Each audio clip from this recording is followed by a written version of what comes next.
मथुरा मंडल के वृंदावन आदि तीर्थों और उनमें स्नान दान का महात्म्य। भगवान वराह कहते हैं, वसुंधरा में मथुरा मंडल के वत्स किरण किरण नामक तीर्थ का वर्णन करता हूँ। यहाँ लाल रंग की बहुत सी शिलाएं हैं। यहाँ स्नान करने मात्र से मनुष्य वायुदेव के लोक को प्राप्त होता है। यहीं दूसरा एक बांडरिक वन भी है, जिसकी साखू साखू ताल तमाल अर्जुन इंगुदी पिलुक करीला तथा लाल फूल वाले अनेक वृक्ष शोभा बढ़ाते हैं। यहाँ स्नान करने से मनुष्य के संपूर्ण पाप नष्ट हो जाते हैं और वह इंद्र के लोक को प्राप्त होता है। वल्लरियों तथा लताओं से आच्छादित यहाँ का रमणीय वृंदावन देवता दानवों और सिद्धों के लिए भी दुर्लभ है। गायों और गोपालों के साथ मैं यहाँ कृष्णावतार में क्रीड़ा करता हूँ। यहाँ एक रात निवास तथा कालिंदी में अगवाहन मनुष्य गांधर्व लोक को प्राप्त होता है और वहाँ प्राणों का त्याग कर मनुष्य मेरे धाम को प्राप्त होता है। वसुंधरे यहाँ एक दूसरा तीर्थ केशी स्थल है। वृंदावन के इसी स्थान पर मैंने केशीदैत्य का वध किया था। उस केशी तीर्थ में पिंडदान करने से गया में पिंड देने के समान ही फल मिलता है। यहाँ स्नान दान और हवन करने से अग्निष्टोम यज्ञ का फल मिलता है। यहाँ द्वादशादित्य तीर्थ पर यमुना लहराती है। जहाँ कालीय नाग आनंदपूर्वक निवास करता था, यही कालीय हद में मैंने उसका दमन और द्वादश आदित्यों की स्थापना की थी। इस तीर्थ में स्नान करने से मनुष्य संपूर्ण पापों से मुक्त हो जाता है और जो व्यक्ति यहाँ प्राणों का परित्याग करता है वह मेरे धाम में आ जाता है। इस स्थान का नाम हरिदेव क्षेत्र और कालियहद है। इस हरिदेव क्षेत्र के उत्तर और कालियहद के दक्षिण भाग में जिसका पांच भौतिक शरीर छूटता है, उसका संसार में पुनरावर्तन नहीं होता। भगवान वराह कहते हैं, देवी यमुना के उस पार यमला अर्जुन नामक तीर्थ है, जहाँ सकट मतलब भांडों से भरी हुई गाड़ी भग्न और भांड छिन्न भिन्न हुए थे। वहाँ स्नानों और उपवास करने का फल अनंत है। वसुंधरे ज्येष्ठ मास के शुक्ल पक्ष की द्वादशी तिथि के दिन उस तीर्थ में स्नान और दान करने से महान पातकी मनुष्य को भी परम गति प्राप्त होती है।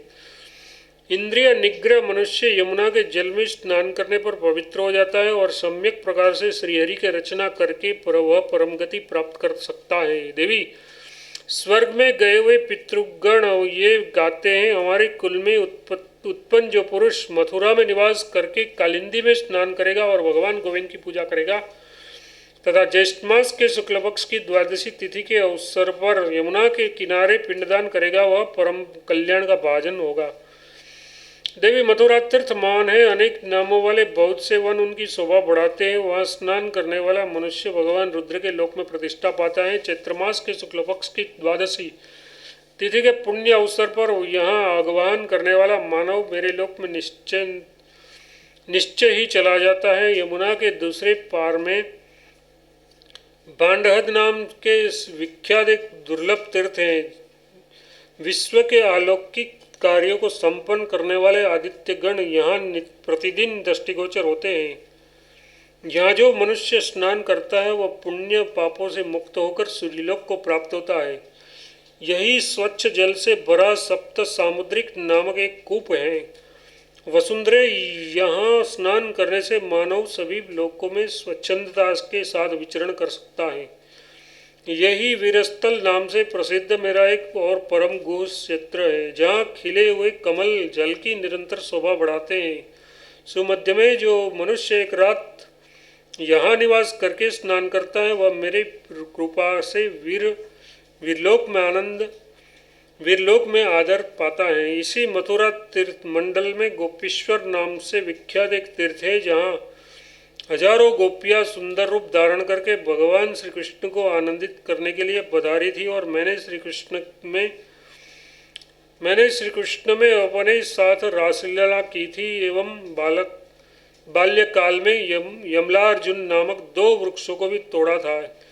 यहीं इंद्र ने एक कूप के पास रत्नों और औषधियों से संपन्न जलपूर्ण कलशों से गोपी वेशधारी भगवान श्री कृष्ण का अभिषेक किया था।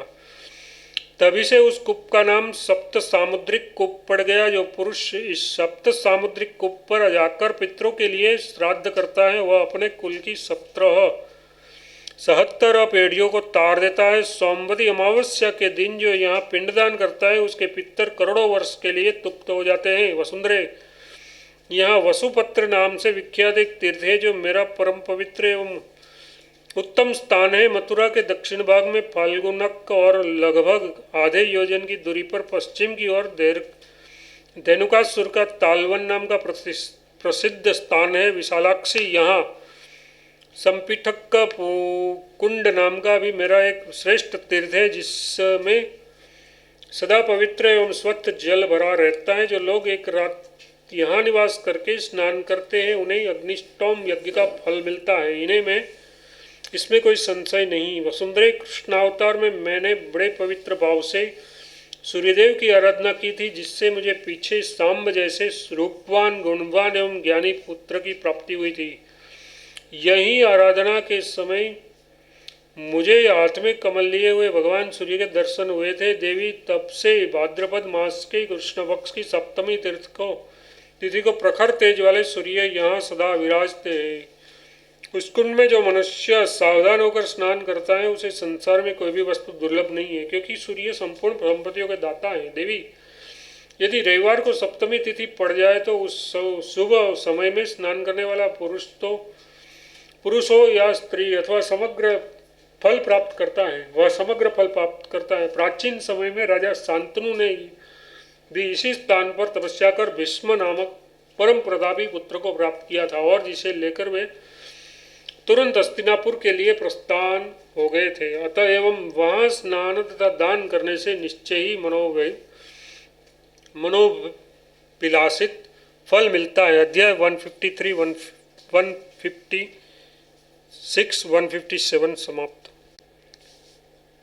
मथुरा तीर्थ का प्रादुर्भाव, इसकी प्रदक्षिणा की विधि एवं महात्मा। भगवान वराह कहते हैं, वसुंधरे, मेरे मथुरा क्षेत्र की सीमा 20 योजन में है, जिसमें जहाँ कहीं भी स्नान कर मानव संपूर्ण पापों से छूट जाता है। वर्षा ऋतु में मथुरा विशेष आनंदप्रद रहती है और हरि शयनी के बाद 4 मास के लिए तो मानव 7 द्वीपों के पुण्यमय तीर्थ और मंदिर मथुरा में ही पहुँच जाते हैं। जो देवस्थानों के समय मेरे उठने पर मथुरा में मेरा दर्शन करते हैं उसके सामने वहाँ मैं सदा उपस्थित रहता हूँ, उसमें कोई संशय नहीं। वसुधे, उस समय मेरे श्री कृष्ण रूप में कमल जैसे मुख को देखकर मनुष्य 7 जन्मों के पापों से तत्काल मुक्त हो जाता है। जिससे मथुरा में पहुंचकर मेरी श्री कृष्ण के विग्रह की विधिवत पूजा कर प्रदक्षिणा कर ली।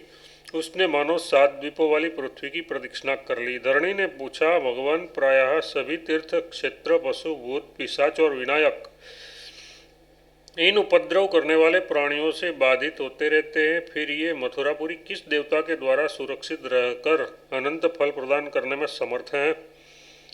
भगवान वराह कहते हैं, देवी, मेरे प्रभाव से विघ्नकारी शक्तियाँ मेरे इस क्षेत्र पर या भक्तों पर कभी दृष्टि नहीं डाल पाती। इसकी रक्षा के लिए मैंने 10 दिक्पालों और 4 लोकपालों को नियुक्त कर रखा है, जो निरंतर इस पुरी की रक्षा में तत्पर रहते हैं। इसके पूर्व में इंद्र, दक्षिण में यम, पश्चिम में वरुण, उत्तर में कुबेर तथा मध्य भाग में उमापति महादेव जी रक्षा करते हैं। जो मनुष्य मथुरा में कोठेदार मकान बनाता है उस जीवन मुक्त पुरुष को 4 भुजाओं वाले विष्णु का ही रूप समझना चाहिए। अब यहाँ के निर्मल जल वाले मथुरा कुंड की एक आश्चर्य की बात कहता हूँ, सुनो। हेमंत ऋतु में इसका जल गर्म रहता है और ग्रीष्म ऋतु में बर्फ के समान शीतल। साथ ही वर्षा ऋतु में वहाँ का पानी न बढ़ता है और न ग्रीष्म ऋतु में सूखता ही है। वसुंधरे, मथुरा में पग पग पर तीर्थ है जिनमें स्नान कर मनुष्य सभी पापों से मुक्त हो जाता है। मुचकुंद तीर्थ नामक यहाँ एक दिव्य क्षेत्र है। यहाँ देवासुर संग्राम के बाद राजा मुचकुंद ने शयन किया था। वहाँ स्नान करने वाले को अभीष्ट फल की प्राप्ति होती है तथा मरने वाले को मेरे लोक की देवी भगवान केशव के नाम संकीर्तन में ऐसी शक्ति है कि वह इस जन्म के तथा पूर्व जन्मों में किए हुए सभी पापों को उसी क्षण नष्ट कर डालते हैं। अतः कार्तिक शुक्ल की अक्षय नवमी को भगवान नाम कीर्तन करते हुए मथुरा की प्रदक्षिणा करने से मनुष्य सभी पापों से मुक्त हो जाते हैं। इसकी विधि यह है कि कार्तिक शुक्ला अष्टमी को मथुरा में जाकर ब्रह्मचर्य का पालन करते हुए निवास करें तथा रात्रि में ही प्रदक्षिणा की संकल्प ले। प्रातःकाल दंडावन कर स्नान करके धोत वस्त्र पहन ले और मौन होकर इसकी प्रदक्षिणा प्रारंभ करे। इससे मनुष्य के सभी पाप नष्ट हो जाते हैं। प्रदक्षिणा करते समय मनुष्य को यदि कोई दूसरा व्यक्ति स्पर्श करता है तो उसके भी सभी मनोरथ पूर्ण हो जाते हैं। इसमें कुछ विचार करने की आवश्यकता नहीं है। प्रदक्षिणा करने पर जो पुण्य मिलता है वही पुण्य मथुरा में जाकर स्वयं प्रकट होने वाले भगवान श्रीहरि के दर्शन से सुलभ हो जाते हैं। भूमि की परिक्रमा की गणना भी योजनों के प्रमाण में की गई है। पृथ्वी में स्थित 60,000 करोड़ और 700 करोड़ तीर्थ हैं। देवता और आकाश में स्थित तारागणों की संख्या भी इतनी है। ये गणना विश्व के आयु स्वरूप वायु, ब्रह्मा, लोमस, नारद, ध्रुव, जाम्बुवान, बलि और हनुमान ने की है। इन लोगों ने वन, पर्वत, समुद्र सहित इस भूमि की बाहर की रेखा से अनेक बार परिक्रमाएं की थी।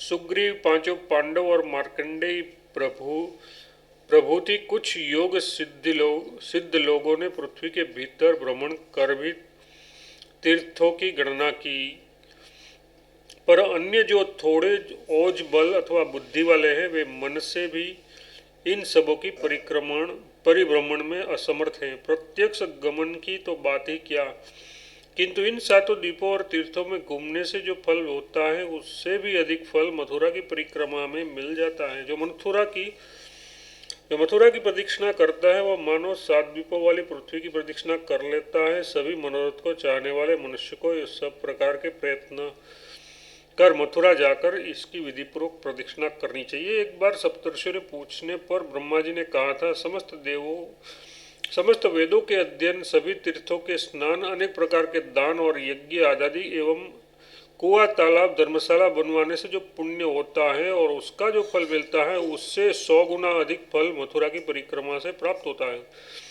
ब्रह्मा जी से ये बात सुनकर सातों ऋषियों ने उन्हें प्रणाम किया और वहाँ से मथुरा आकर वहाँ आश्रम बनाए। उसके साथ ध्रुव भी थे। फिर उन सबों ने अपनी कामना की पूर्ति के लिए कार्तिक मास के शुक्ल पक्ष की नवमी तिथि को मथुरा की विधिवत परिक्रमा की। इससे वे सभी मुक्त हो गए। भगवान वराह कहते, वसुंधरे, कार्तिक मास के शुक्ल पक्ष की अष्टमी तिथि को व्रती साधक मथुरा में उपस्थित होकर विश्रांति तीर्थ में स्नान करे और देवताओं तथा पितरों के पूजन में संलग्न हो जाए। फिर विश्रांति के दर्शन करने के पश्चात दीर्घ विष्णु और भगवान केशव देव का दर्शन करना चाहिए। उस रात ब्रह्मचर्य पूर्वक उपवास या अल्पाहार करे। साथ ही अपने अंतःकरण को शुद्ध करने के लिए अपवादभूत सायंकाल भी दंत धावन करे। फिर स्नान करके धोत वस्त्र पहने और मौन व्रत धारण कर हाथ में तिल, चावल और कुशा लेकर पितरों एवं देवताओं की पूजा करे। फिर नवमी को प्रातःकाल ब्रह्म मुहूर्त में संयम पूर्वक पवित्र होकर सूर्योदय के पूर्व ही प्रदक्षिणार्थ यात्रा का कार्य आरंभ कर देना चाहिए। प्रातःकाल का स्नान दक्षिण कोटि नामक तीर्थ में करने की विधि है। सर्वप्रथम दोनों पैरों को धोकर आचमन करके मंगलों के स्वरूप तथा बाल ब्रह्मचारी हनुमान जी को प्रसन्न करने की चेष्टा करें, जिसके स्मरण से समस्त उपद्रव शांत हो जाते हैं। फिर प्रार्थना करें, भगवान आपने जिस प्रकार भगवान श्री राम की यात्रा में सिद्धि प्रदान की थी उसी प्रकार मेरी इस परिक्रमा यात्रा में सफलता प्रदान करें। फिर गणेश्वर, भगवान विष्णु, हनुमान जी तथा कार्तिकेय की विधि पूर्वक फल, माला तथा दीप आदि से द्वारा पूजन कर यात्रा आरंभ करें। यात्रा में वसुमती देवी का दर्शन बहुत आवश्यक है। वहीं राजाओं के आयुध रखने के स्थान में संपूर्ण भय को भगाने वाली भगवती अपराजिता का भी दर्शन करें। देवी फिर कंसवासिनी का, उग्रसेना, चर्चिका तथा वघुटी देवियों का दर्शन करें। ये देवियां दानवों को पराजय और देवताओं को विजय प्रदान करने वाली हैं। पुनः देवताओं से सुपूजित 8 माताओं, गृह देवियों और वास्तु देवताओं का दर्शन कर तथा उससे आज्ञा लेकर यात्रा आरंभ करें। जब तक परिक्रमा में दक्षिण कोटि तीर्थ न मिले तब तक मौन होकर यात्रा करनी चाहिए। दक्षिण कोटि तीर्थ में स्नान, पितृतर्पण, देव दर्शन और प्रणाम कर भगवान श्री कृष्ण द्वारा पूजित भगवती इक्षुवासा को प्रणाम करें। इसके बाद वासपुत्र, अर्कस्थल, वीरस्थल, कुशस्थल, पुण्यस्थल और प्रचुर पापों के नाशक महास्थल पर जाए। ये सभी तीर्थ संपूर्ण पापों को दूर भगा देते हैं। फिर हयमुक्ति, सिंदूर और सहायक नाम के प्रसिद्ध स्थानों पर जाए। इस विषय में ऋषियों की कही हुई एक प्राचीन गाथा सुनी जाती है। कहते हैं कभी कोई राजकुमार घोड़े पर सवार होकर मथुरा की सुखपूर्वक परिक्रमा कर रहा था, पर बीच में ही नौकर सहित घोड़े की तो मुक्ति हो गई, पर वह राजकुमार इस संसार में ही पड़ा रह गया। अतएव जिसे श्रेष्ठ फल की इच्छा हो उसे सवारी पर चढ़कर मथुरा की कदापि परिक्रमा नहीं करनी चाहिए, क्योंकि इससे मुक्ति नहीं मिलती। उस हय मुक्ति तीर्थ का दर्शन एवं स्पर्श करने से पापों से मुक्ति मिल जाती है। बीच में शिवकुंड नाम से प्रसिद्ध एक महान तीर्थ है। भगवान कृष्ण को विजयी बनाने वाली मल्लिका देवी का भी दर्शन करना चाहिए। फिर कदम्ब खंड की यात्रा कर सपरिवार चर्चिका योगिनी का दर्शन करें। फिर पापों के हरण करने वाले वर्ष खात नामक श्रेष्ठ कुंड पर जाकर स्नान और तर्पण करना चाहिए। देवी यहाँ भूतों के अध्यक्ष भगवान महादेव का दिव्य विग्रह है। इसके आगे कृष्ण कीड़ा, सेतुबंध तथा बलिहद कुंड है जहाँ श्री कृष्ण ने जल विहार किया था। इसके दर्शन मात्र से मनुष्य संपूर्ण पापों से छूट जाते हैं। यही कुछ आगे गंधों से सुवासित रहने वाला स्तंभोचक नाम का एक शिखर है जिसे भगवान श्री कृष्ण ने सजाया और पूजित किया था। इसके भी यत्न के साथ प्रदक्षिणा तथा पूजा करनी चाहिए। इससे प्राणी सभी पापों से मुक्त होकर विष्णुलोक को जाता है। इसके पश्चात नारायण स्थान तीर्थ पर जाकर फिर कुब्जा का तथा वाम स्थान पर जाए। वो यही विद्वेश्वरी देवी का भी स्थान है जो श्री कृष्ण की रक्षा करने के लिए यहाँ सदा तत्पर रहती है। कंस को मारने की अभिलाषा रखने वाले श्री कृष्ण, बलभद्र और गोपियों ने देवी के संकेत से यहाँ मंत्रणा की थी। तब से इन्हें सिद्धिदा, भोगदा और सिद्धेश्वरी भी कहा जाता है। और कुछ व्यक्ति कहे इन्हें संकेतकेश्वरी भी कहते हैं। इसका दर्शन करने से अवश्य सिद्धि प्राप्त होती है। यहाँ के कुंड का स्वच्छ जल सब पापों को नष्ट कर देता है। इसके बाद गोकर्णेश्वरी देवी का दर्शन कर सरस्वती नदी और विघ्नराज गणेश के दर्शन करने से मनुष्य श्रेय को प्राप्त करता है। फिर प्रचुर पुण्य वाले गार्ग तीर्थ, भद्रेश्वर तीर्थ तथा सोमेश्वर तीर्थ में जाना चाहिए। सोमेश्वर तीर्थ में स्नान करके भगवान सोमेश्वर का दर्शन, फिर घंटा भरणक, गरुड़केश, धारालोपनक, वैकुंठ,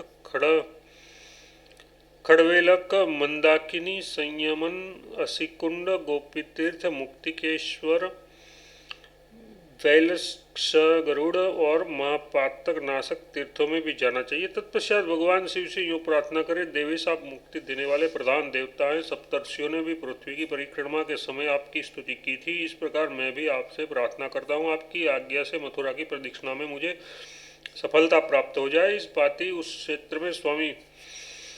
उस क्षेत्र के स्वामी देवादिदेव शिव की प्रदक्षिणा कर विश्रांति संज्ञक तीर्थ में जाना चाहिए। वहां जाकर स्नान, तर्पण एवं प्रणाम करना चाहिए। तदनंतर श्री कृष्ण की बहन आतिहरा भगवती सुमंगला देवी के मंदिर में जाकर उनसे मथुरा यात्रा की सिद्धि के लिए इस प्रकार प्रार्थना करें, शिवे आप संपूर्ण मंगलपूर्ण कार्यों को संपन्न करने में कुशल है। आपकी कृपा से प्राणी के सभी मनोरथ पूर्ण हो जाते हैं। आप प्रसन्न हो जाए मुझसे, जिससे मुझे भी इस यात्रा में सफलता प्राप्त हो। इसके उपरांत पिपलेश्वर महादेव के स्थान पर जाए। पिपलाद मुनि ने यहाँ उनकी अर्चना की थी। वे महान तपस्वी मुनि परिक्रमा करने से थक गए थे। इस स्थान पर भगवान शिव ने उसकी थकावट दूर की थी। उस समय पिपलाद मुनि ने वहाँ की भूमि का उपलेपन किया और उसके ऊपर अपने नाम से अंकित भगवान शंकर की प्रतिमा स्थापित कर दी। इससे उन्हें यात्रा में सफलता मिली। अतः इसका दर्शन शुभ का सूचक है। मंदिर में प्रवेश करते समय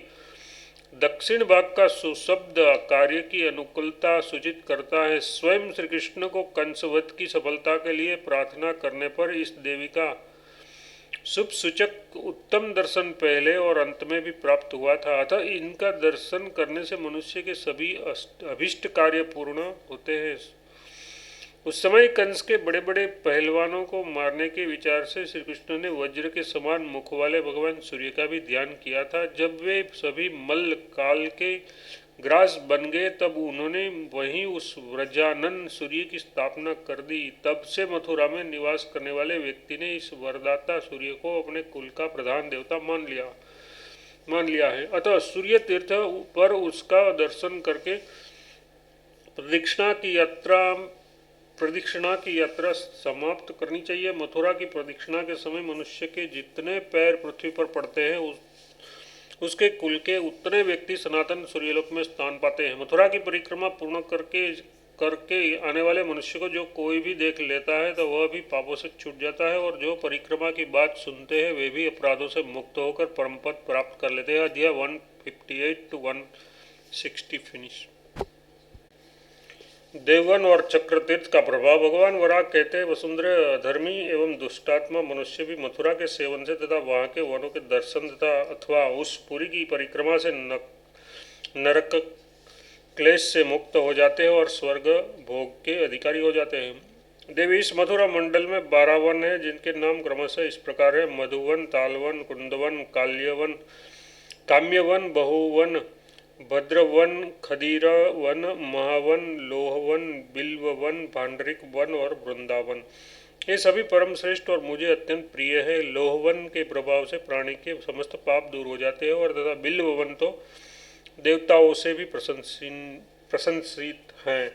जो मानव इन वनों का दर्शन करते हैं उन्हें नरक नहीं भोगना पड़ता। भगवान वराह कहते हैं, वसुंधरे अब मथुरा के उत्तर भाग में स्थित चक्र तीर्थ की महिमा कहता हूँ, उसे सुनो। पहले जम्बूद्वीप की शोभा बढ़ाने वाला महागृहोदक नाम से सिद्ध एक उत्तम नगर था। सुबह उस दिव्य नगर में एक वेदों का परागामी प्रतिष्ठित ब्राह्मण रहता था। देवी एक समय की बात है, वह अपने पुत्र को लेकर शालिग्राम मुक्तिनाथ तीर्थ को गया और वहीं अपना निवास बना लिया। सदा वह नियमित वहाँ पवित्र नदी में स्नान कर देवताओं का दर्शन करना, यही उसका नित्य कर्म था। वहीं उसे एक कान्यकुंज के सिद्ध पुरुष के दर्शन हुए, जो बहुधा कल्पग्राम में भी आया करता था। बातचीत के प्रसंग में वह सिद्ध प्रायः प्रतिदिन कल्पग्राम की प्रशंसा करता। उस ग्राम की विभूति सुनकर उस श्रेष्ठ ब्राह्मण के मन में भी विचार उठा कि मैं भी उस काल्प्य ग्राम में चलूं, और उसने सिद्ध पुरुष से प्रार्थना की, मित्रवर आप सिद्ध पुरुष हैं, अतः एक बार मुझे भी आप कल्पग्राम के चलने की कृपा कीजिए। पृथ्वी उस श्रेष्ठ ब्राह्मण की बात सुनकर सिद्ध पुरुष ने कहा, द्विजवर वहाँ तो केवल सिद्ध पुरुष ही जा सकते हैं, सामान्य व्यक्ति का वहाँ जाना संभव नहीं है। उस पर उस ब्राह्मण ने कहा, मुझे भी आत्मयोग की शक्ति सुलभ है, अतः उसके सहारे मैं अपने पुत्र के साथ वहाँ चल सकूँगा। फिर तो उस सिद्ध पुरुष ने अपने दाहिने हाथ में उस वेदज्ञ ब्राह्मण को तथा बाएं हाथ में उसके परम बुद्धिमान पुत्र को लेकर उस ऊपर उड़ा और कल्पग्राम में पहुंच गया। वहां पहुंच जाने पर वे पिता पुत्र अब कल्पग्राम में ही रहने लगे। बहुत समय व्यतीत हो जाने पर उस ब्राह्मण के शरीर में व्याधि उत्पन्न हो गई। वृद्धावस्था तो थी ही, अतः मरने का निश्चय कर उस धर्मात्मा ब्राह्मण ने अपने सुयोग्य पुत्र को सामने बुलाया और कहा, वत्स मुझे गंगा के तट पर ले चलो। पुत्र ने उसे गंगा के किनारे पहुंचाया और वह भी अपने पिता के प्रति अपार श्रद्धा भक्ति के कारण वहीं उसके पास रहने लगा। भद्र एक दिन की बात है, देवस कान्यकुब्ज देश के निवासी उस सिद्ध पुरुष के घर वह ब्राह्मण कुमार भोजन के लिए गया। उस सिद्ध ने ब्राह्मण कुमार का स्वागत सत्कार किया और न्यायपूर्वक उसकी अर्चना करने के पश्चात उसके साथ अपनी कन्या का विवाह कर दिया। तब से वह ब्राह्मण कुमार प्रतिदिन अपने ससुर के यही घर जाकर भोजन करने लगा। अपने पिता की चिंतनीय स्थिति देखकर उस ब्राह्मण कुमार ने एक दिन अपने उस सिद्ध पुरुष ससुर से पूछा, स्वामीन आप मुझे ये बताने की कृपा करें कि पिताजी का ये कष्ट जर्जित शरीर कब शांत होगा। उस पर उस सिद्ध पुरुष ने मुस्कुरा कर कहा, द्विजवर तुम्हारे पिता ने अपवित्र अन्न खाया था, इसी आहार दोष के इसी आहार दोष ने उन्हें इस दुर्गति को पहुंचा दिया है। वह अन्न अभी इसके पैरों में पड़ा है। लड़के ने किसी दिन ये बात अपने पिता को बता दी। अतः शरीर की जर्जरता से अत्यंत दुखी उस श्रेष्ठ ब्राह्मण ने एक दिन गंगा तट पर पड़े एक पत्थर से अन्नदोष युक्त अपनी दोनों टांगें तोड़ दी। उससे उसके प्राण निकल गए। उस समय उसका पुत्र अपने ससुर के गृह स्नान तथा भोजनादि के लिए गया हुआ था। लौटने पर उसने जब अपने पिता का शव देखा तो विलाप करने लगा। आपस्तंभ मुनि ने ठीक ही कहा है। सर्प के काटने से सिंह एवं दान वाले जानवरों के मारने से तथा सहसा अपने प्राणों के त्याग से अथवा यथार्थ आत्महत्या करने से जिसके प्राण जाते हैं वह मनुष्य पाप का भागी होता है। अब वह ब्राह्मण कुमार जब पुनः अपने ससुर के घर गया तो उसे देखते ही ससुर ने कहा, अरे तुम्हें तो ब्रह्महत्या लगी है, तुम यहाँ से चले जाओ। ससुर की बात सुनकर जामाता ने कहा, महानुभाव, मैंने तो कभी कभी किसी ब्राह्मण की हत्या नहीं की, फिर आप मुझ पर ब्रह्महत्या का दोषारोपण कैसे कर रहे हैं। ससुर ने उससे कहा, पुत्रक, तुम अपने पिता की ही मृत्यु के हेतु बने हो, अतः तुम ब्रह्महत्या के भागी हुए हो। जो ऐसा नियम है कि यदि किसी पतित के साथ सन्निकट में एक वर्ष तक शयन भोजन तथा अथवा वार्तालाप किया जाए तो शुद्ध पुरुष भी पतित हो जाते हैं। अतएव अब मेरे घर पर तुम्हारे रहने के लिए कोई स्थान नहीं है। ससुर की ये बात सुनकर जामाता ने कहा, सुव्रत, अब जब आपने मेरा त्याग कर दिया है तो अब मेरे लिए कौन सा प्रायश्चित कर्तव्य है, ये बताने की कृपा कीजिए। इस पर ससुर बोला, अब तुम कल्पग्राम का त्याग कर मथुरा जाओ। मथुरा को छोड़कर तुम्हारी शुद्धि कहीं भी संभव नहीं है। अब वह ब्राह्मण उसी क्षण कल्पग्राम से चलकर मथुरा आया और नगर के बाहर ही अपने रहने का प्रबंध किया। उस समय मथुरा में कान्य कुंज के महाराज कुशिका नित्य सत्र चल रहा था। जिस सत्र में प्रतिदिन 2000 ब्राह्मण भोजन करते थे, वहाँ ब्राह्मणों के खाते समय छुट्टे हुए जूठे उच्चिष्ट अन्न के खाने से उस ब्राह्मण कुमार का उद्धार हो गया। वह सदा चक्र तीर्थ में जाकर स्नान करता, न किसी के घर वह भिक्षा मांगता और न कहीं अन्यत्र ही जाता था। वसुंधरा बहुत दिनों के बाद उसके ससुर के मन में उसकी चिंता हुई। उसने अपने दिव्य ज्ञान से जामाता की स्थिति ज्ञात कर ली और अपनी पुत्री को आदेश दिया, तुम भोजन लेकर अब मथुरापुली जाओ। तुम्हारा पति वहीं है। वह कन्या भी योग सिद्धा एवं दिव्य ज्ञान से संपन्न थी। अतः एवं अपने पति को भोजन कराने के विचार से वह प्रतिदिन उसके पास आने जाने लगी और वह उसका नित्य का एक कार्यक्रम बन गया। सायंकाल भोजन लेकर वह ब्राह्मण पुत्री उस ब्राह्मण के पास जाती। वह ब्राह्मण कुमार पत्नी का दिया हुआ भोजन कर लेता और रात्रि में उसी सत्रशाला में ही पड़ा रहता। इस प्रकार वहाँ निवास करते ब्राह्मण के 6 महीने और व्यतीत हो गए। कुछ समय के पश्चात वहाँ रहने वाले ब्राह्मणों ने उससे पूछा, आप यहाँ कहाँ निवास करते हो और प्रतिदिन आपको भोजन कहाँ से प्राप्त होता है। अब उस ब्राह्मण ने उस लोगों से अपना संपूर्ण वृत्तांत स्पष्ट कर दिया। उसे सुनकर वे सभी ब्राह्मण एकत्रित होकर उससे बोले, द्विजवर, अब तो आप सर्वथा शुद्ध हो गए हैं। इस चक्र तीर्थ के प्रभाव से आपके सारे पाप छूट गए हैं। फिर हम लोगों के शरीर के संपर्क होने से के कारण आपके बचे कुचे दूसरे पाप भी समाप्त हो गए हैं। उन ब्राह्मणों की बात सुनकर उस ब्राह्मण का मन प्रसन्नता से खिल उठा। अब वह स्नानार्थ पुनः चक्रतीर्थ आया। वहाँ उसकी भार्या भोजन लेकर पहले से ही उपस्थित थी। उसने हर्षित मन से अपने पति से कहा, स्वामी, मुझे ऐसा दिखाई पड़ता है कि आप अब ब्रह्महत्या से सर्वथा मुक्त हो गए। पत्नी की बात सुनकर उसने कहा, प्रिय, तुमने जो कहा है उसे पुनः स्पष्ट करने की कृपा करो। ये सुनकर पत्नी ने कहा, इससे पहले आप बात करने में भी अयोग्य हो चुके थे, क्योंकि आप उस समय ब्रह्महत्या से ग्रस्त थे। द्विजवर, अब आप चक्रतीर्थ के प्रभाव से पाप मुक्त हो गए हैं। कांता, अब आप उठे और परम पवित्र कल्पग्राम को चले। तदनंतर वह श्रेष्ठ ब्राह्मण अपनी भार्या के साथ कल्पग्राम चला गया। वसुंधरे, उस परम पवित्र चक्रतीर्थ में भगवान भद्रेश्वर विराजते हैं, जिसका दर्शन करने से तीर्थ का फल प्राप्त होता है। वसुंधरे, चक्रतीर्थ के सेवन से समग्र कल्पग्राम की कल्प अपेक्षा भी 100 गुना फल मिलता है। एक दिन रात वहाँ उपवास करने पर मनुष्य का ब्रह्महत्या से भी उद्धार हो जाता है। अध्याय 161-162 फिनिश। कपिल वरा का महात्म्य। भगवान वरा कहते हैं, वसुंधरा मिथिला प्रांत में जनक जी की जनकपुरी नाम की एक प्राचीन एवं परम रमणीय पुरी है, जहाँ ब्राह्मण, क्षत्रिय, वैश्य और शूद्र चारों वर्णों के लोग निवास करते एवं तीर्थ यात्रा करने के लिए बाहर से भी आते जाते रहते थे। फिर वहाँ के समीपवर्ती सौकरव तीर्थ में स्नान करके वे मथुरापुरी की यात्रा करते थे और वहाँ के कुछ काल के लिए ठहर जाते। उसी समाज में एक ऐसा ब्राह्मण था जिसके शरीर में ब्रह्महत्या के चिन्ह थे। उसके हाथ से सदा रुधिर की धारा गिरती रहती थी, जिसे प्रायः सभी लोग देखते थे। वह ब्राह्मण उस हत्या से मुक्त होने के लिए सभी तीर्थों में भ्रमण स्नान कर चुका था, फिर भी उनकी ब्रह्महत्या दूर न हुई। किंतु उसके बाद जब उसने वैकुंठ तीर्थ में स्नान किया तो वह रुधिर धारा स्वतः बंद हो गई। अब उसके सभी सहवासी आश्चर्य से कहने लगे, ये कैसे हो गया, ये कैसे हो गया।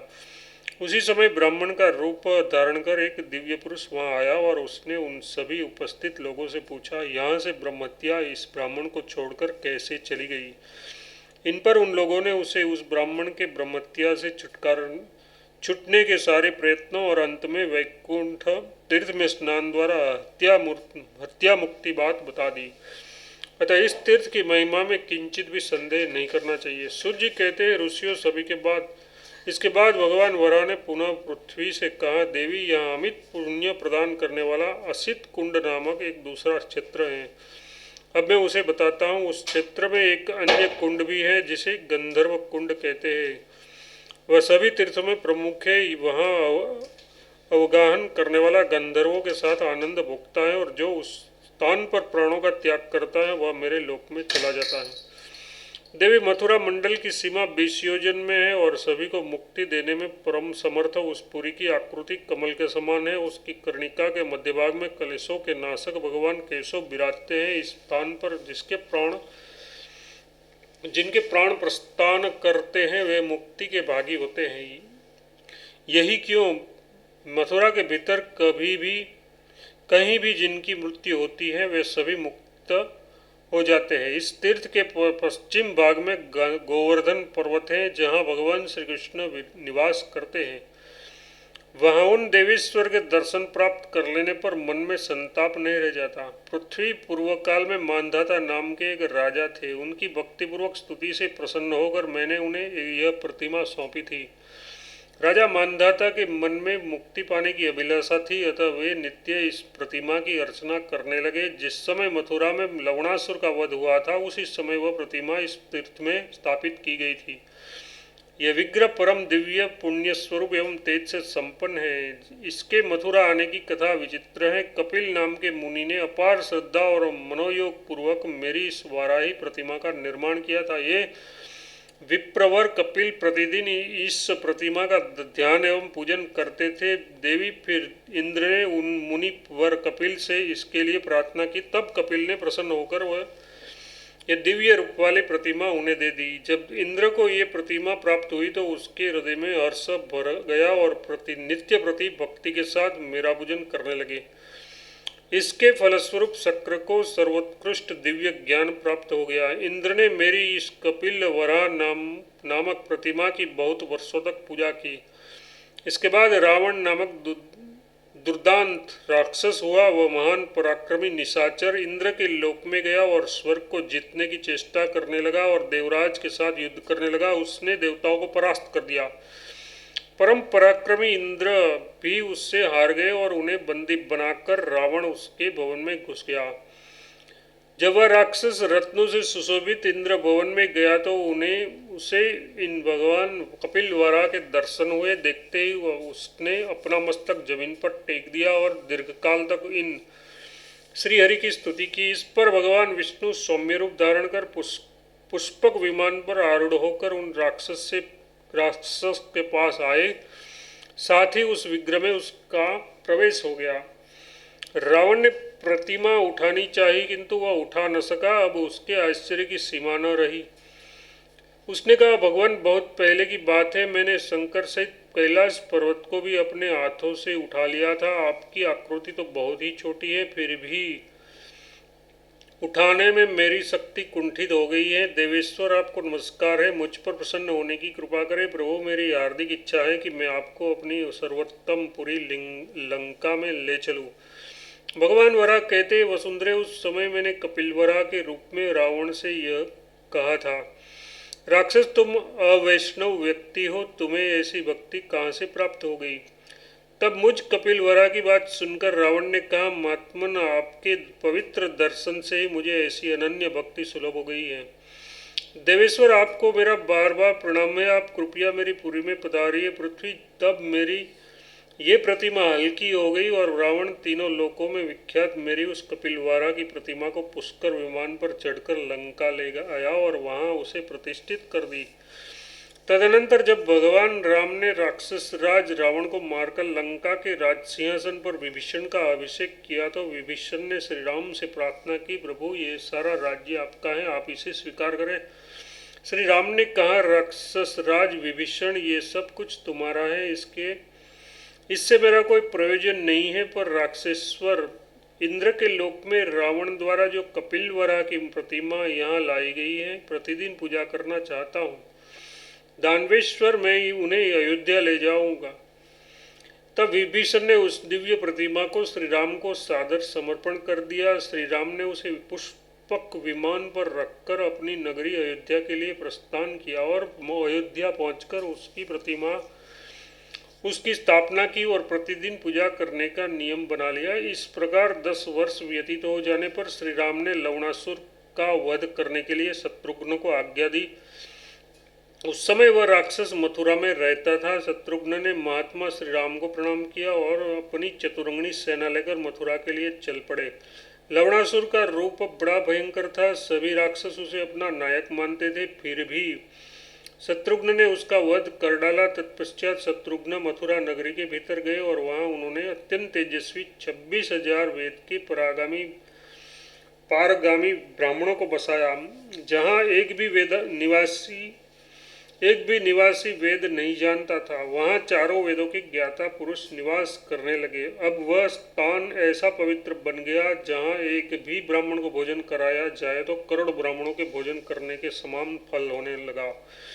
पृथ्वी फिर लौटने पर जब शत्रुघ्न ने लवणासुर की वध का यथावत समाचार श्री राम ने कहा, तब उस असुर की मृत्यु का वृत्तांत सुनकर भगवान राघवेंद्र ने प्रसन्न होकर उनसे कहा, शत्रुघ्न, तुम्हारे मन में जिस वस्तु की अभिलाषा हो वह तुम मुझसे वर के रूप में मांग लो। उस समय श्री राम की बात सुनकर शत्रुघ्न ने कहा, भगवान, आप मेरे पूज्य हैं, यदि आप मुझ पर प्रसन्न हैं तो वर देना चाहते हो तो मुझे ये भगवान कपिलवारा की प्रतिमा देने की कृपा करें। तब शत्रुघ्न के वचन सुनकर श्री राम ने कहा, शत्रुघ्न, तुम इस वरा भगवान की प्रतिमा ले जा सकते हो। तुम्हारे अनुगत मंडली को धन्यवाद और संसार में पवित्र उस मथुरापुरी को धन्यवाद। मथुरा का वह जन समाज धन्य है जो सदा श्री कपिल वरा का दर्शन करेगा। शत्रुघ्न जो इस कपिल वरा का दर्शन, स्पर्श एवं ध्यान करता है और इन्हें प्रतिदिन स्नान कराता तथा इसका अनुलेपन करता है, उसके सब पापों को ये हर लेते हैं। जो इनकी पूजा का दर्शन करता है उसके समस्त पापों का नाश करके ये मोक्ष तक दे डालते हैं। पृथ्वी, इस प्रकार कहकर श्री राम ने कपिलवारा की ये प्रतिमा शत्रुघ्न को दे दी। उन्हें लेकर शत्रुघ्न मथुरापुरी चल गए और वहां उन्होंने मेरे पास ही उसकी स्थापना कर दी।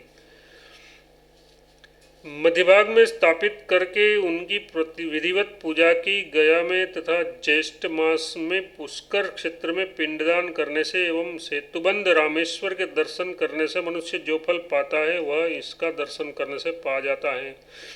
वैसा ही फल श्री शांति संज्ञक गोविंद केशव तथा दीर्घ विष्णु के प्रति श्रद्धा होने पर प्राप्त होता है। मेरा तेज प्रातःकाल विश्रांति संज्ञक में, मध्याह्न के अवसर पर दीर्घ विष्णु में तथा दिन के चतुर्थ भाग यथार्थ सायंकाल में केशव में प्रतिष्ठित रहता है। देवी, ये ब्रह्म विद्या वरा पुराण परम प्राचीन है। अध्याय 163 समाप्त।